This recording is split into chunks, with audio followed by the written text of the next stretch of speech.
So who in here is even terrified to think about pitching your research in 60 seconds? Just the thought of it is kind of like, yikes.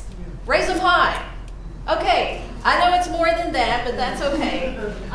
So today we're going to dive into how to present your research in 60 seconds, because the reality is a lot of the things you're doing have to get translated to someone not working in your space. But before we get into that, I want to talk to you a little bit about what I'm doing at the Gatton College, some different programs that are available, how we're funded, and also a new integration that happened with me and the Office of Technology Commercialization back in May. So I'm actually housed under the Gatton College of Business.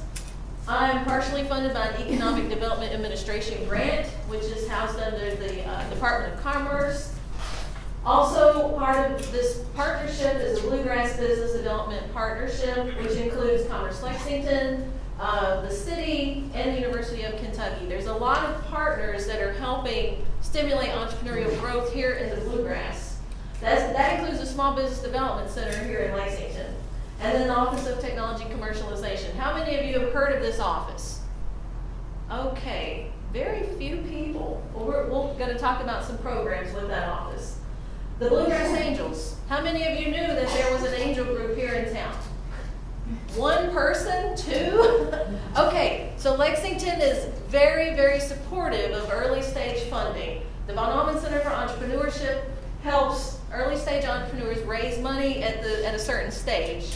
And also part of that management team is the Kentucky Angel Investor Network. That is a virtual network of people here in Kentucky that meet once a month on GoToWebinar. So you're probably saying, okay, well, that's great. Well, who are the people running this? So the Von Allman Center consists of myself, my director, Maurice Nash, and Eric Hartman downtown. I call us the lean mean machine. We're like the Three Musketeers here on campus. And our charter is to help you guys get to the point of hopefully developing startup companies that eventually create jobs, because part of the Economic Development Administration grant is meant for economic growth in the Bluegrass. We do have an advisory board. I won't spend too much on this, but a lot of the people on the advisory board, you may recognize some of the names. We have Kevin Basser, he's the CEO of A&W Restaurants. We have David Goodnight, he's a former vice president of Lexmark. Chris Young is an investor, and he's also the grandchild of Willie T. Young. We have access to a range of community mentors and people volunteering across the city to help people stimulate and grow their ideas. This includes people in the legal field, people who had restaurant businesses that are very successful, people in healthcare, people who have done FDA approval, people who have worked in research that can help mentor you, coach you on how to develop your ideas into the next stage. And our overall value proposition here at UK is that we are the primary experiential hub. If any of you know of any other hub like this at UK, tell me, because I don't know about it. As far as I know, we're the only place at the university that will help you take your ideas, your research, and develop it farther down the commercialization pipeline. Just a show of hands, how many of you have ever heard the term commercialization?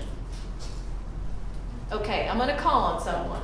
And this gentleman in the front row, can you define your definition of commercialization? What is that? Developing a privately designed idea into a product that has broad appeal and financial support. That was a beautiful definition. I just want to give you a hand. Give him a hand. Because that's ultimately what we're trying to do here, is take a broad idea and hopefully down the road develop a product or service. And that takes a while. A lot of times people come to me like, Mariam, I want to get on Shark Tank. I want to be like Mark Cuban. And I'm thinking, okay, well, first of all, to get to Shark Tank, those people who did that, it took them a long time. It didn't happen overnight. It took a lot of hard work, a lot of failures, and a lot of money probably that got sunk that never got returned. And those are the things you don't hear. And that's what we're here to do, is we're trying here to help you get to those stages that can hopefully get you to that catapult of product or service. Sometimes people find out that it's not for them, and that's okay. You just pivot and move on. We work with everybody, faculty, research. I'm staff here at UK. I'm a UK graduate from the College of Engineering. I worked in engineering for several years, and then I came on board here at the business school a few years ago. We're open to the community, so because of our funding, we have the luxury of working with everybody. We also work with the Office of Technology Commercialization, and back in May, I now work for 2 offices. That came with a nice promotion, so yay for that. And that's how they gave me the job title of New Ventures Manager. So I can support both the Office of Tech Transfer, which does a lot of our disclosures on campus, and also helps patent ideas. I also have the great advantage of working with entrepreneurs, business community, and people who are out there raising early stage funding.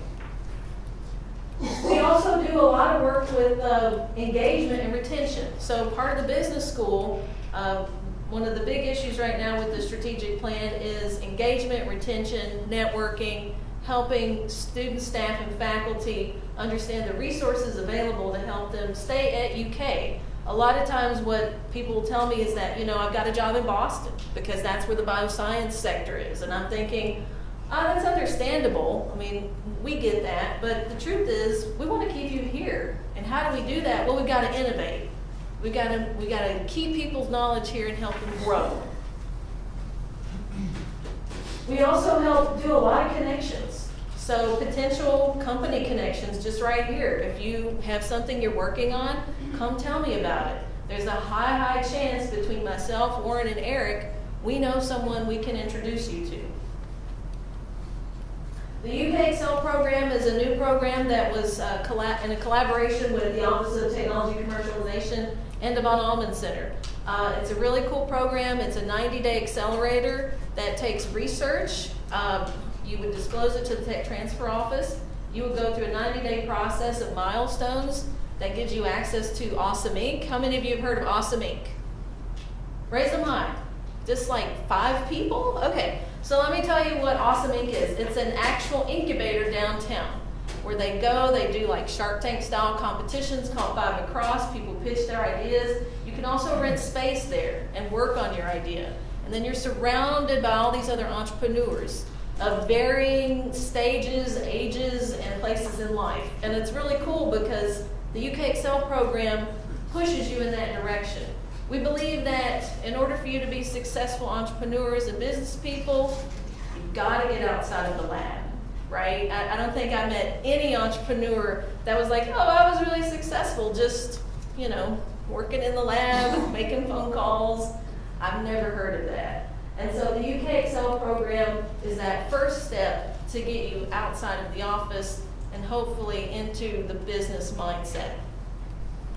And I run that program, so I'll know you over those 90 days. I'll get to know you really well.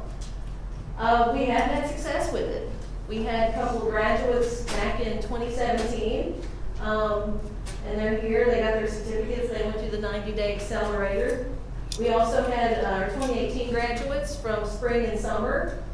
Spring and Summer Kangaroo Keeper, Stephanie Jenkins. She's a staff member over in the NICU. And Wild Dog Physics is Dr. Janelle Malloy. She's in the Department of Radiation Medicine under the Markey Cancer Center, and she just graduated about 3 weeks ago. Both of these individuals are now in our Entrepreneurs Bootcamp program, which is the t-shirt that I'm wearing today. How many of you have heard of bootcamp? 1, 2, 3, 4, 5. Yeah, you raise your hand again. This guy's on things right here. He's kind of sneaky. So boot camp is a full semester that happens in the fall. It's actually going on right now. We're approaching our 4th week this Thursday. It's for no academic credit. It's open to everybody.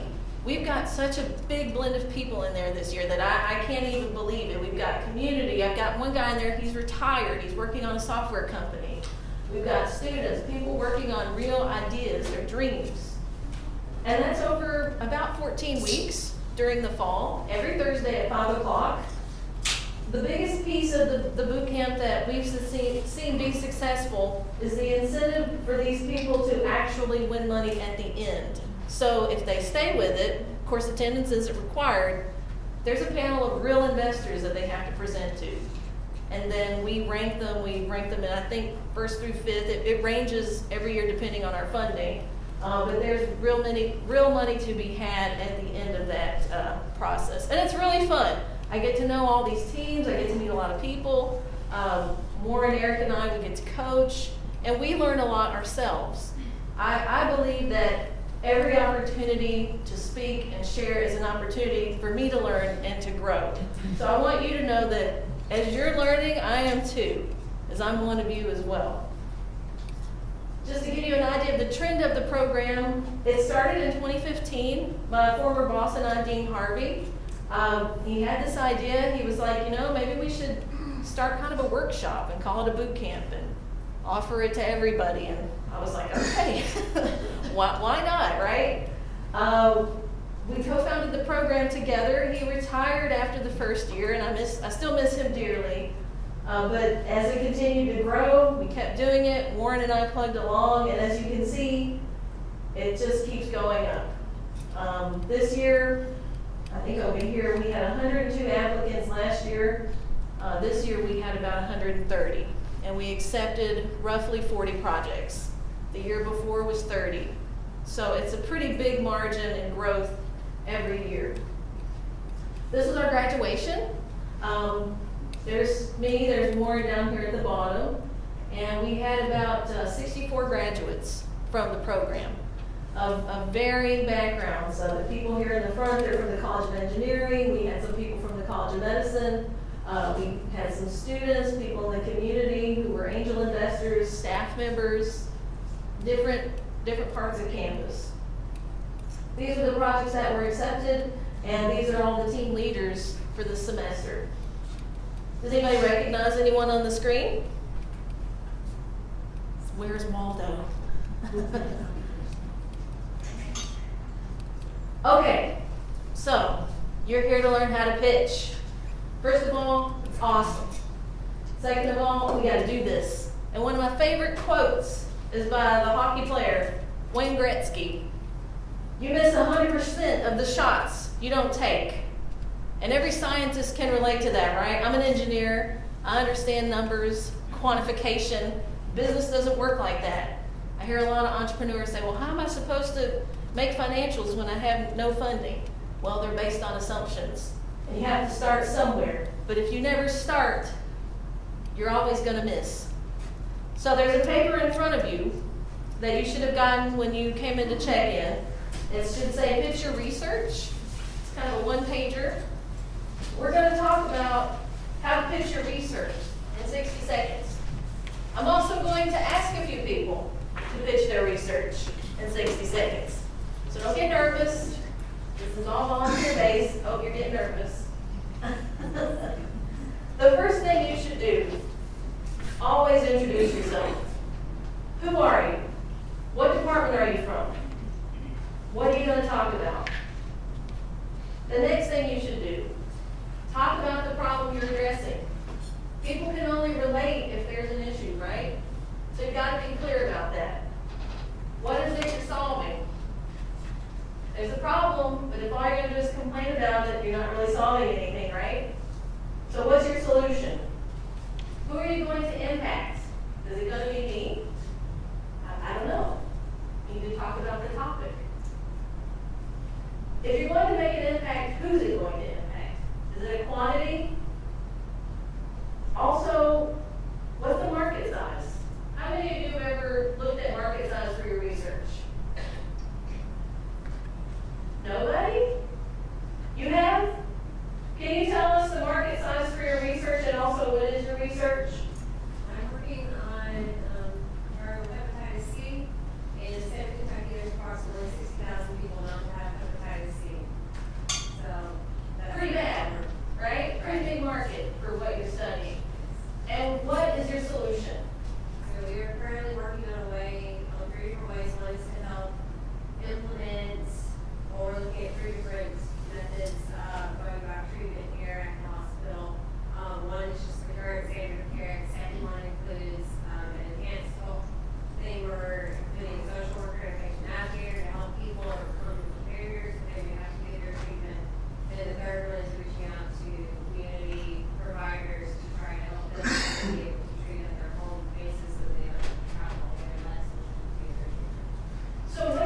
did was very understandable. It was kind of step by step, and it was translational, right? You didn't talk over my head. You said it in a way that explained what you were doing, but also addressed the problem. So congratulations. You did a 30-second pitch. The other thing to address always in a pitch is who's going to benefit. I've heard people talk about problems, and though there's one kind of joke in business, Mariam, I've got the greatest idea, but guess what? Nobody wants it. And that happens a lot. Sometimes it does well. I mean, I always think of the fidget spinner. I'm like, oh my God, if I could have been the fidget spinner, I would be out of here, right? Who would have thought that they could convince people that the fidget spinner was what, ADHD? I think that was their original claim when they first put it out on the market, like, oh, it's going to help your anxiety and all these things. Sometimes people can just come up with an idea and others follow, but in this room, that may not be the case, right? So always understand who's going to benefit. The other thing to keep in mind is the stage that you're in. So what was your name back here? Courtney? So Courtney, are you in kind of an early stage? We are just starting. You just started. So by you just addressing that, like we have just started, I have already sort of mapped out the timeline for this research. Like, okay, well, I'll check back with her, and what's a good time to check back? 12 months? 12, okay. So now I'm managing my time, right? As an investor, as someone who could be a potential customer, and we'll get into customers later. Also, are you seeking patent protection? Is the type of work that you're doing needing to be protected? I don't think so, right? These are studies. Most studies don't. And then in terms of wrapping up, I always encourage our entrepreneurs to wrap up with who you are, reiterate the topic that you're trying to solve, and also a tagline. How many of you are familiar with the Nike's tagline? Shout it out. Just do it, right? Just do it. I think Nike does a great job because when I was little, I just always saw a little swoosh, and I was like, yeah, just do it. And then, of course, McDonald's. What's the McDonald's tagline? It's a jingle. I'm loving it, right? I'm loving it. My favorite tagline is Home Depot, because it's let's do this. And if you've ever done any kind of remodeling, I did that to my house a few years ago, it's a nightmare, but you have to push yourself through it to say let's do this. And that's why I always went to Home Depot, because I was like, yes, I'm going to do this, I'm going to get through this crazy remodel. And my bathrooms look amazing, but it didn't come without its heartaches. So that being said, I want 5 volunteers. If you don't volunteer, I'm going to come after you. Because the point of this session, yes, I know some of you are here to get credits and everything like that, but you really have to put yourself out there if you want to translate what you're doing to the broad masses. And in my opinion, it's your duty to do that. So who's going to step up and give their first stab at a 60-second pitch? And by the way, I have prizes for people who want to. You're giggling, so I think I'm gonna get you. Come on. You don't do research? Is she wrong? She used to. All right. She could probably come up. I'm going to go over here to Miss Plastic Surgeon because we had an interesting conversation before the lunch started. So, if you were to stand up here and face the audience and give your 60-second pitch of what it is you're doing, I will give you an amazing Gatton leather binder.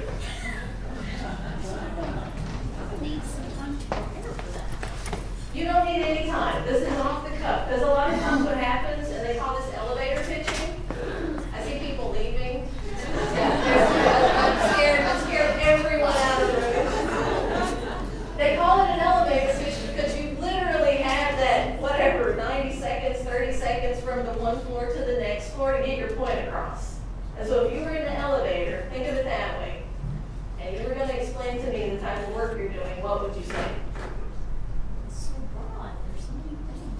so many things, but what we just talked about, you could probably pick a few of them and put it out there. She's thinking about it. I'm gonna let you think about it. I'm gonna come back. Okay. Do I have another volunteer? You've been looking at me a lot during this talk. Phoebe? Is that how you say your first name? CRU? Is that right? Can you talk a little bit about what you do? It's okay. This is part of the process. It's amazing to me how I can be in a room with what you're probably solving the world's problems, right? Just a small problem. Of course, she's being honest now. But when I ask you to talk, there's all this anxiety that comes over people. And I think I know why. I've been doing this for a few years. I've had to really watch people's body language. I think it's the element of failure. No? You have a phobia of talking in front of people. And she's what? The number one fear is public speaking. The number one fear is public speaking. Is that true? Sure. Yeah? Yeah? Google it. Well, why don't you come up here? Why don't you come up here? You know, honestly, I don't really do research, but I do kind of self-taught it per se. Do you? Do you want to share that? Okay, Okay, let's get a microphone. okay, I'm gonna be a. Okay. Do I need a microphone? Yes, you need a microphone for the building. Seriously? Yeah. Do you have- I gotta turn it Oh. on. Yeah. You guys didn't know you were in for this today, did you? Everyone's sweating. Only one microphone's working at a time, so. I'll use that. Okay. Please stand up. Stand up. Own it. Tap dance. Hi, everyone. Hi. I'm Deborah Tierney, and I'm now working at the Proposal Development Office. And what I'm tasked with doing is finding funding for everyone who's doing this brilliant research, right? We all need research dollars for good research and also a salary. So what I'm able to do is I'm able to find funding opportunities, help you with those little bitsy narratives where you have to describe your environment and all the resources that you can. And then we also critique your proposal for content. That was awesome. So again, I'm Deb from PDO, and please use our service. Yeah. Thank you so much.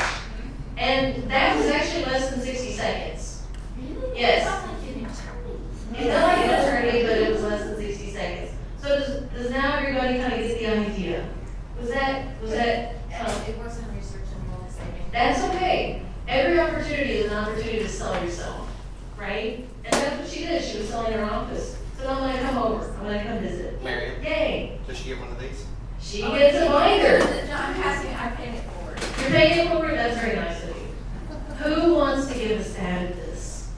Come on. I'm gonna come after people. You're looking at me. Yes. What's your name? What do you do? What are you trying to solve? My name is Milana Elias, and I'm working with the nephrology research team. We're currently running different studies at the ICU, investigational drug studies, observation study, and biomarker study. We are doing a study about the acute kidney injury for the patient coming to the ICU to investigate more why some of those patients they have an acute kidney injury after they come to the ICU, and why some of those patients they don't have an acute kidney injury.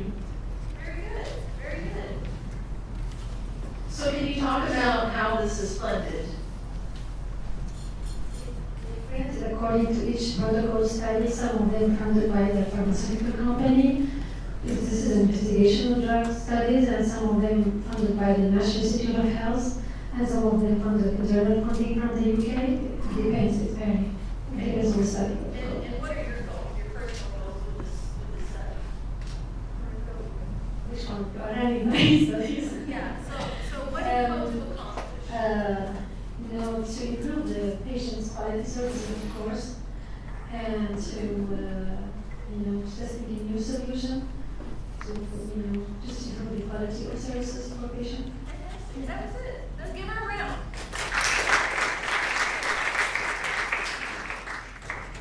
I'm coming back down for you.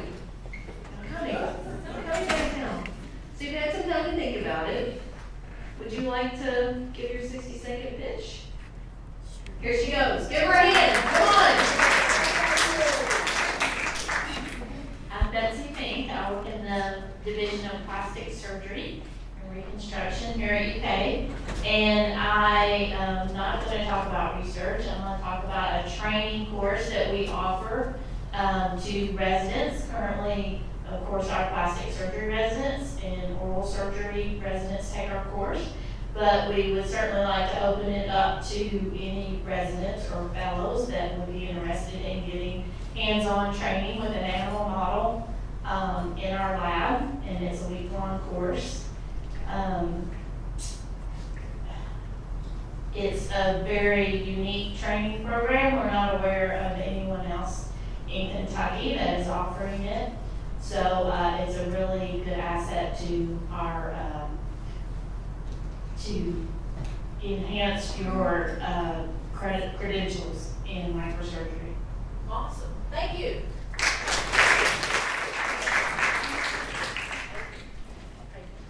Well, that's pretty cool. See, I learned something. Who knew about this? No? I mean, so that's a sales pitch, right? She started her pitch by saying, I'm not going to talk to you about research. I'm actually going to talk to you about this incredible opportunity. And I want to reiterate that that's what commercials are really good at. They inform you about something or an event that you may not have been aware of, and then now you're sort of prompted to do something about it. So what are your expectations now that you've put this out there? Maybe from this meeting, you'll recruit some people, right? So that's the outcome she's looking for. And that's a sales pitch. Putting a message out there, getting out the awareness. Not all sales pitches or research pitches are looking for investments, meaning dollars. Sometimes you're just looking for awareness. And before this seminar, how many of you do these kinds of things? Are you out there talking about what you're doing? Are you mostly in the labs or with patients? No? How to keep it to yourself? Okay. I'm coming back, Edie. Coming back. I'm coming back. Oh, you just seem so amazing. She's amazing. Like, everyone's like looking at you. That's great. Yeah. Well, how about it? You do what you're comfortable with. And then you just want to tell me. Here you go. You can tell me. Come on. I can't get her to do it. All right. Well, we have about 30 minutes, and if you have any questions, I would like to open the floor up for questions, or if one of you would like to give me your 60-second pitch, we can do that as well. Yes. You'll do a pitch. All right, give her a round. Give her a round.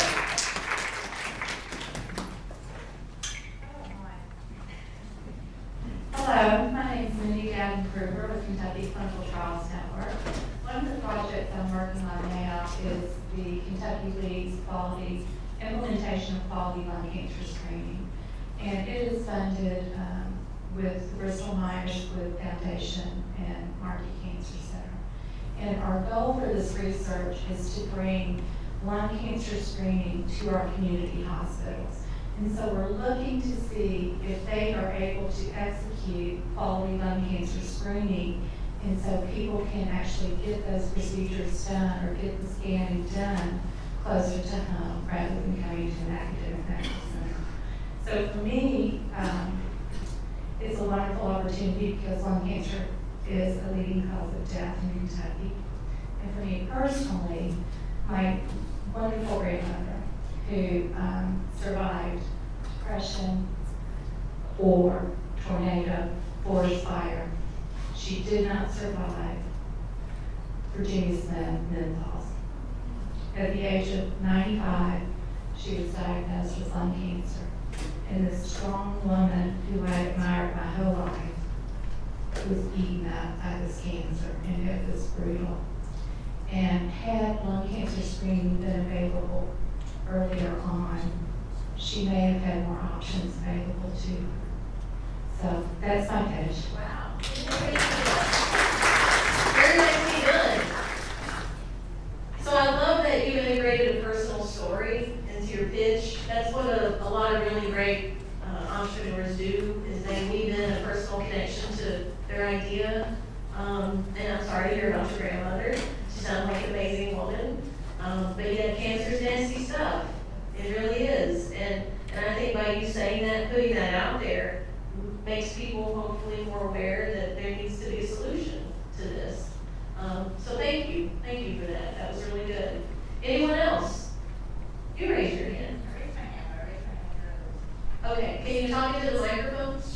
Instead of me giving a pitch, and I go out all the time to outreach events and do research, talk about research here at the University of Kentucky. I went to the Recent Heritage 2 weeks ago and the film festival last weekend. I want your input. What else do you want me to tell about the University of Kentucky, your type of research? What do you think should be also said before I go out there and talk to people?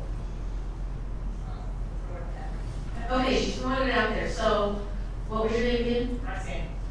If you have any feedback for Roxanne, she's going to be around, right? She's going to be around. Come talk to her. Any questions? Anyone else want to give their pitch? A lot of shy people.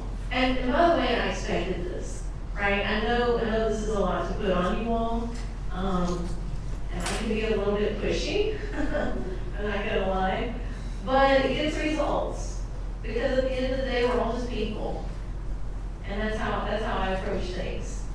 When I started working at UK, I actually lost my job in engineering. I was heavily affected by the recession, and it was a whole year that I didn't have any employment.